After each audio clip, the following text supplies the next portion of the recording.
আমি জানো যে সত্যই সুন্দৰ। সুন্দৰ ইমানেই সুন্দৰ যি সুন্দৰে আপোনাৰ দৃষ্টিক এক অনন্য সৌন্দৰ্য প্ৰদান কৰে। সেই সুন্দৰৰ দৃষ্টি থাকিলে আপুনি সকলো ভাল দেখিব।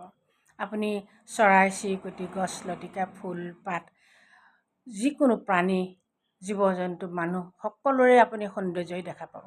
যেনেকৈ আপোনাৰ মনৰ সৌন্দৰ্যই আপোনাক প্ৰতিভাত কৰিব, প্ৰকাশ কৰিব, বিকাশ কৰিবলৈ সক্ষমতা দিব।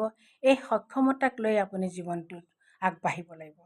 আপোনাৰ সক্ষমতাই হ'ব আপোনাৰ পৰিচয়। আপুনি নাভাবিব যে এনেই মানুহ জন্ম ল'লেই মানুহ ডাঙৰ মানুহ হ'ব বা মানুহ প্ৰতিভাশালী হ'ব। জন্ম লোৱা মানে জয়ী হ'ব কাৰণে জন্ম লোৱা। জন্ম লোৱা মানে এলাহ অৱসাদ দূৰ কৰি নিজৰ প্ৰতিভাক বিকাশ কৰা উৎকৃষ্ট এটা মনোভাৱ থাকিব লাগিব। সেই মনোভাৱে আপোনাক আগবঢ়াই নিয়াত সহায় কৰিব। নিশ্চয় চাবচোন, এনেহ'লে কিমান ভাল লাগিব।